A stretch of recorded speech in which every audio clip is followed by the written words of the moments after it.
Okay, I'm ready. Okay, thank you. I'll call this meeting to order then. This is the meeting of the Bowling Green City Planning Commission, our October meeting. Thank you for coming tonight.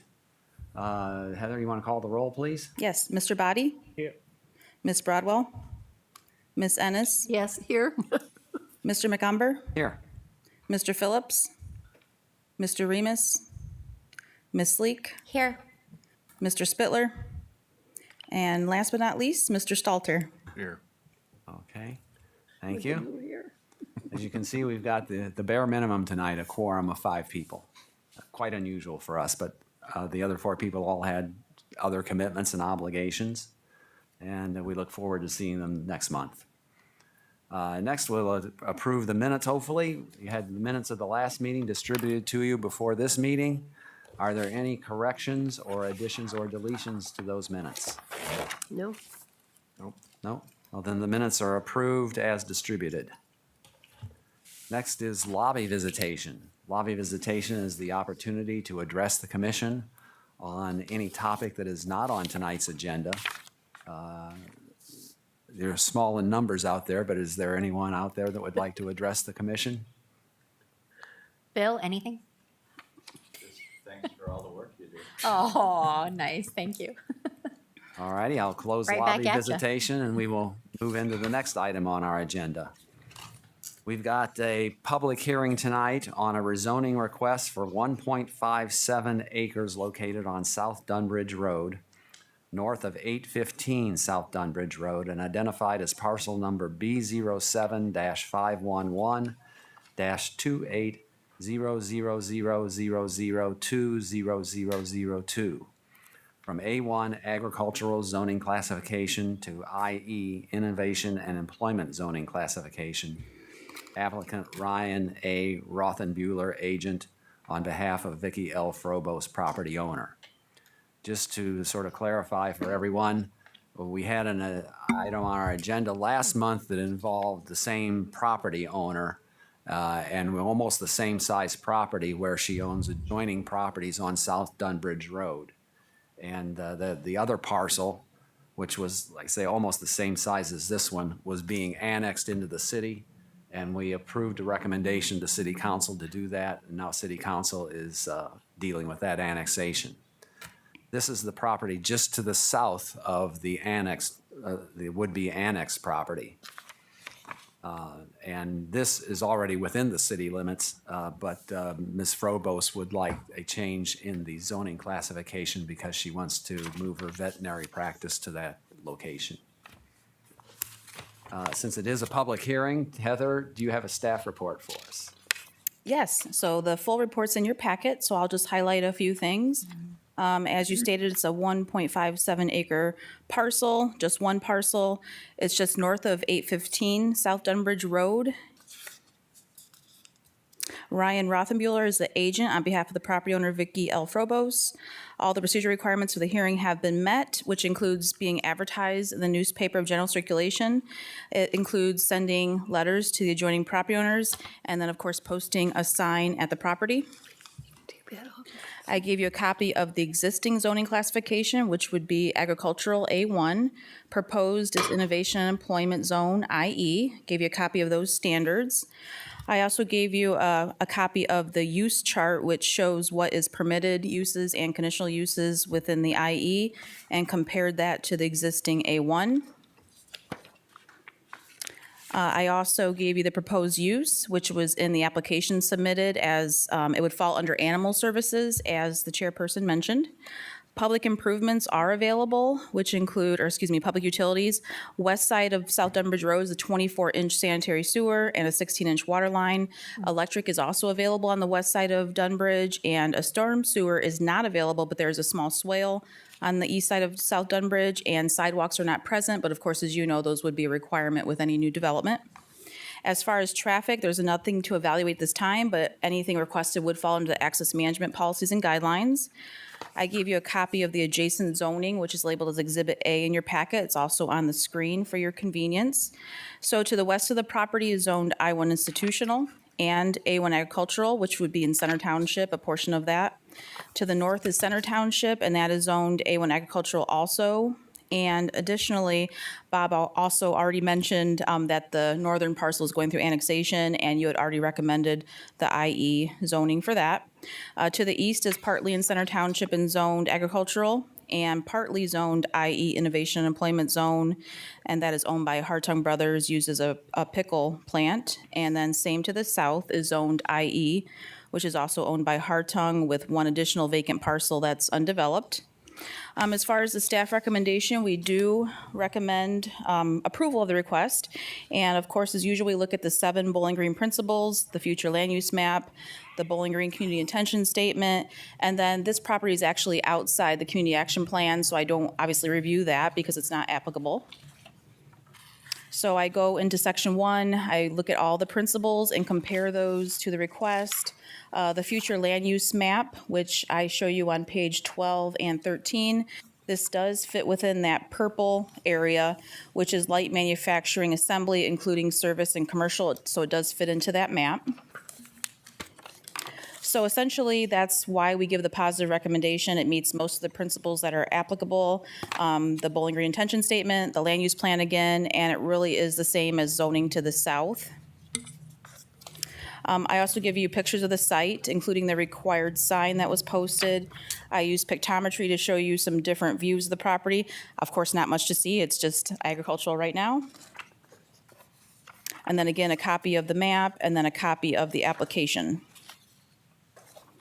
I think that's it, unless you have any specific questions for me. Okay, any questions for Heather? All righty, the next phase of the hearing process, is there anyone from the applicant here tonight who would like to address the commission regarding this request? Don't have to, can if you want to. I'll just say, Ryan Rothenbuehler, the agent for Dr. Vicky, thank you for allowing us to come in front of you. I think it'll be a good thing for our town, so thank you for your time. I just Okay, have thank one you. question. Yeah. Dr. Vicky, is this in addition to what you currently have, or this is where you will be moving? We will be moving to the new location. Nice. Okay. All right. Thank you. Okay. Yep, thank you. Thank you.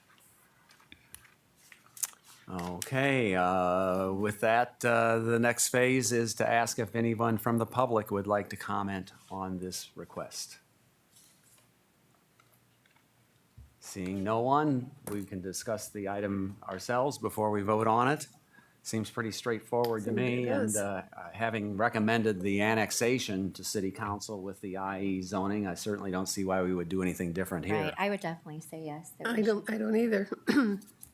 So I would move that we grant the request for should- Correct.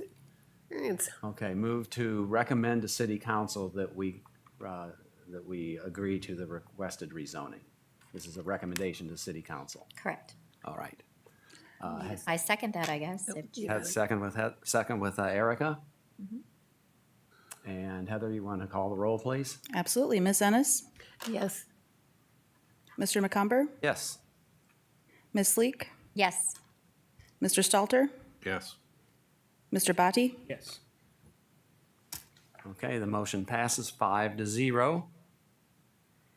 And we will move on to the next couple of items on our agenda tonight, which involve some fairly minor revisions to the new zoning code that has just been passed recently. We'll take these separately, one at a time, since they're not really dependent on each other here, and make sure that each one gets fairly considered. The first request involves changing the wording of section 150.44 to F2D. And it involves patios. And the language that would be added at Heather's suggestion says patios are not required to comply with minimum setback requirements for accessory structures. Patios are required to be located a minimum of 3 feet from all lot lines, but cannot be located in a utility easement. The substance of this, from what I understand, is that under the old zoning code, people were allowed to build patios where they wanted to, so long as they didn't get closer than 3 feet to any lot line. And that seemed to work relatively well. Under the new zoning code, unless it's changed, patios would have to conform to the setback requirements and could not intrude into the setback.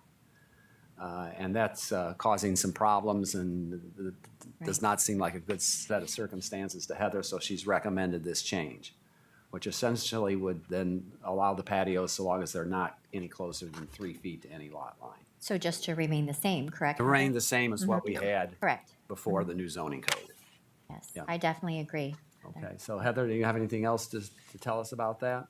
Bob, you did an excellent job. I think you're in line for my job. Perfect. Oh, I don't think so at all.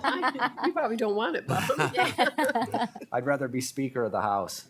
Oh, yeah. Less I stress. understand that's open now. That's a Yeah. job that's open. You might go for it. All righty. Well, with that, we don't have any applicant here to give testimony. Again, does anybody in the small audience out there care to say anything? Okay, amongst ourselves then, is there any other thoughts about this particular request? Makes sense. Having gone through a patio and having to get zoning clearance, it makes sense. Correct? Correct. Okay, if that's all there is, then I'll make a motion that we recommend to City Council that the requested revision is recommended to City Council to adopt into the new zoning code, section 150.44 F2D. I'll second it. Okay, moved and seconded. Heather, you want to call the roll? Yes, I do. Mr. McCumber, Yes. Ms. Ennis, Yes. Ms. Leek, Yes. Mr. Stalter, Yes. Mr. Batti. Yes. Okay, that motion passes 5-0 also. The last public hearing tonight has to do with the second revision to the new zoning code that Heather has recommended. This involves section 150.72 and off-street parking. And the request essentially is that in one of the zones we have, in one of the districts we have, the IE zone and the Interstate Commerce District, that currently the way the code is written, parking in the front yard or in front of the house is not permitted. And this would allow parking in that area so long as it does not intrude on any required front yard setback. And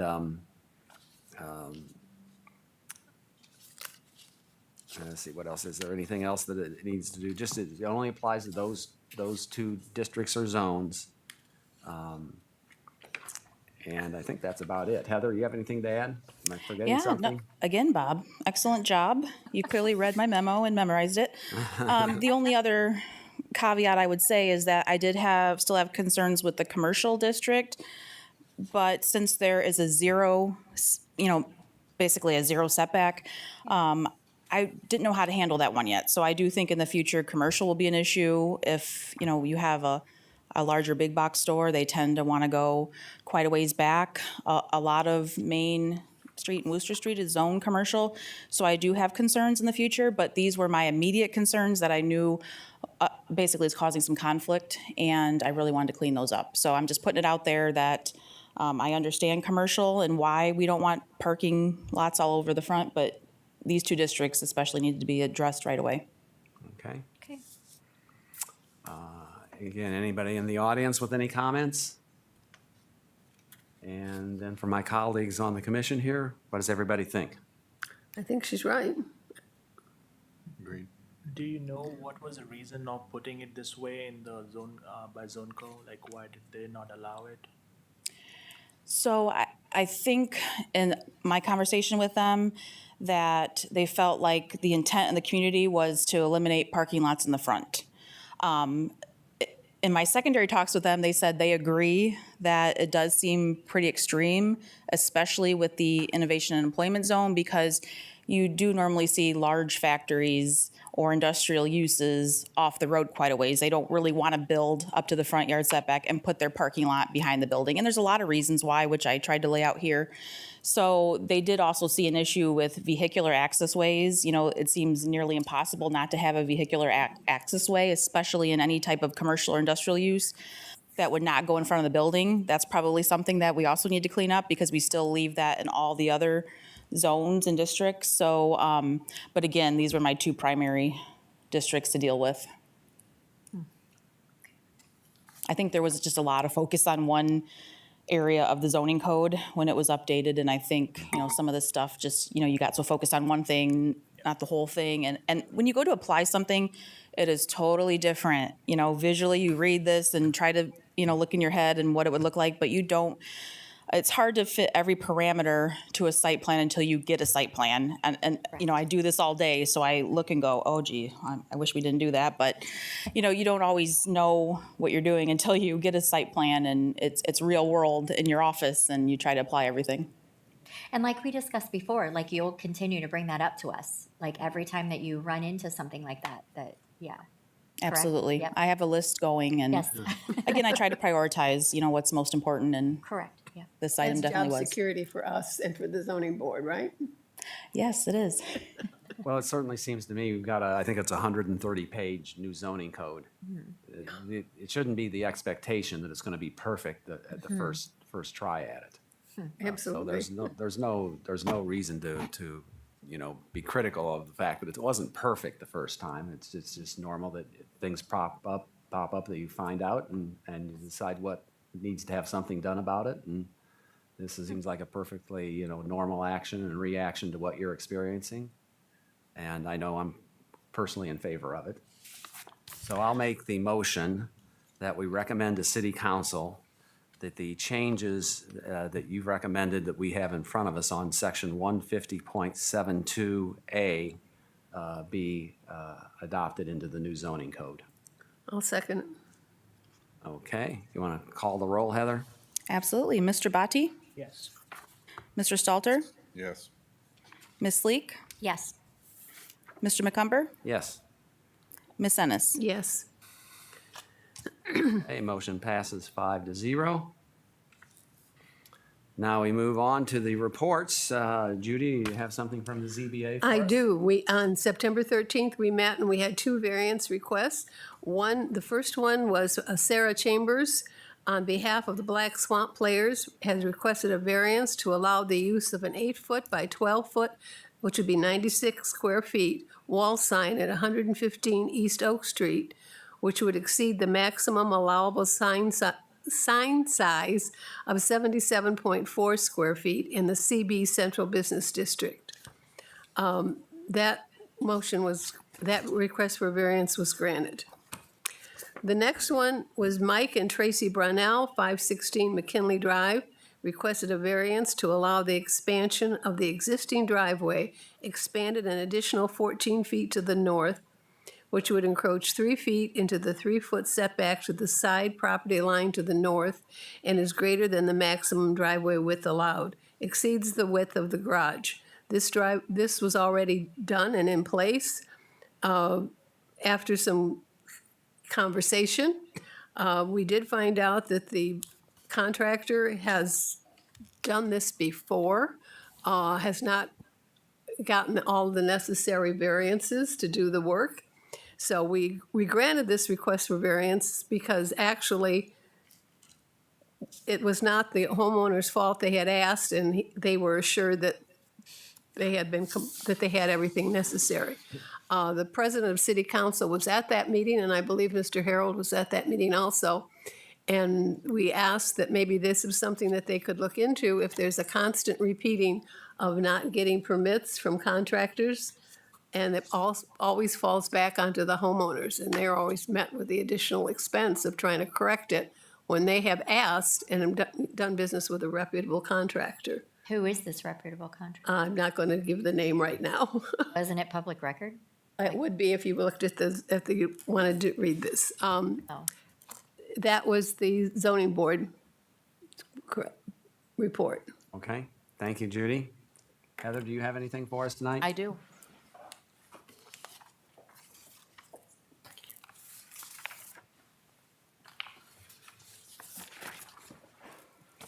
Thank you.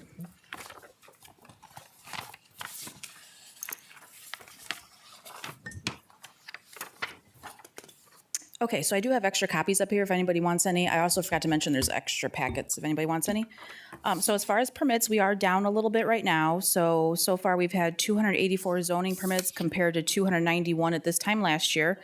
However, we've had new construction for single-family houses pretty much skyrocket. So we've had 27 so far this year compared to 15 at this time last year. We've had 0 multifamily this year compared to 1 multifamily new construction last year. We've had 3 commercial new construction so far this year permits compared to 3 at this time last year. We have not had any industrial new construction this year, but we had 2 at this time last year. As far as current new commercial and industrial projects we're reviewing, we actually just, between this last meeting and this meeting, we gave a permit to, or approved a permit for Mac Vault. In addition, they're at 507 Derby Avenue. We have permits currently under review or on hold, which is a large addition to VTech. They're at 2121 Woodbridge Drive. Applebee's new construction at 1175 South Main Street. We're just waiting for their financial guarantee, and we're ready to approve that once we receive it. Ag Pro, they're doing an addition at 829 West Newton Road. They're actually on the agenda for the zoning board next week. And Quick Trip, new construction southeast corner of East Worcester Street and South Dunbridge Road. We have also 4 subdivisions right now. So we have a replat of Interstate Commerce subdivision. Staff comments were provided to them, and we're just waiting for a response on that. And then a preliminary plan for Falcon Point subdivision. Staff comments were also all provided for that subdivision. That would be a residential subdivision on Newton and Brim. We just received a construction plan for Cogan's Crossing Plat 9. You approved that preliminary plan, I think it was back in February, and that is currently under review. And then we just received a preliminary plan for Stone Ridge Plat 9, which is under review, and that will take us some time as a staff to review that. And then once that's all said and done and approved by staff, you will see that on your agenda. And it's not confusing at all that they're both Plat 9 for Stone Ridge and Cogan's. It will be at that point. Community Action Plan, East Worcester Corridor Land Use Plan Implementation Updates. So I already mentioned the zoning code training was held on September 21st. So thank you to all those who were able to attend that. We know it was long, but we're glad that you were able to make it. And it was recorded, so it is on our city YouTube website if you do want to see that. Downtown Forward, they gave their final report to City Council on September 18th. I sent you some articles on that, again, just to get you up to speed on that. I would ask Mr. Spittler or Mr. Remus to give a report, but they're not here, if they wanted to add anything to that. But again, it's also on the city webpage, which I already also sent to you. Access management policies and guidelines are going to be updated, especially in accordance with our Complete Streets policy. And we are working on a contract with the company, so certainly we'll have Planning Commission involved with that at some point once we get that started. Also, same thing for our subdivision regulations, which is Chapter 151 of the ordinances. We did receive 1 proposal, and staff is still reviewing that. As far as other news, I think I mentioned before that City Council was looking at legislation to update the nonconformity section of the zoning code. That did not pass, and that was after a hearing was held on September 7th. And then they did approve legislation to authorize a moratorium on fees related to residential building, and that is a 2-year moratorium that was passed on September 18th. So that basically is, when a subdivision comes to be reviewed, we wouldn't charge them that subdivision review fee. We wouldn't charge a zoning permit fee of $100, just to give you a couple examples, at least from the planning department's perspective. And that is till the end of 2025. Let's see what else.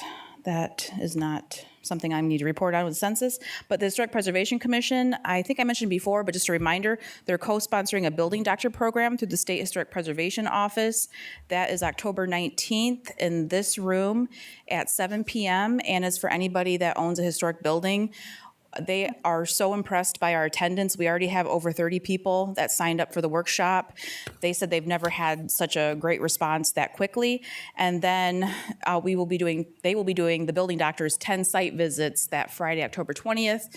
And we've had more than 10 sign up, which is great. So we'll have a waiting list for that in case something happens. But again, they're really excited to be here. We actually have a big contingent coming from Lorain, Ohio, because they're also going to host a building doctor. So I think they just kind of want to see what it's like and get introduced to that. We have people from Perrysburg attending. So it's not just, Bowling Green. It's anybody really who has a historic building that wants to travel and listen to this workshop with some great advice on how to care for a historic building and all of the normal things that tend to happen to the buildings. There are solutions and advice that they will provide. So we're excited about that. So that's it, unless you have any other questions. That's good. Any questions for Heather? I'm not sure, Heather, but I was curious about the storyteller you included in the packet. This was Ted Long's chief storyteller about walking tours. Oh, yes. So Ted Long actually lives in Toledo, but I believe he graduated from BGSU and has a love of local history. So he did several audio tours for Toledo of historic areas. So I believe they're downtown and in some other neighborhoods.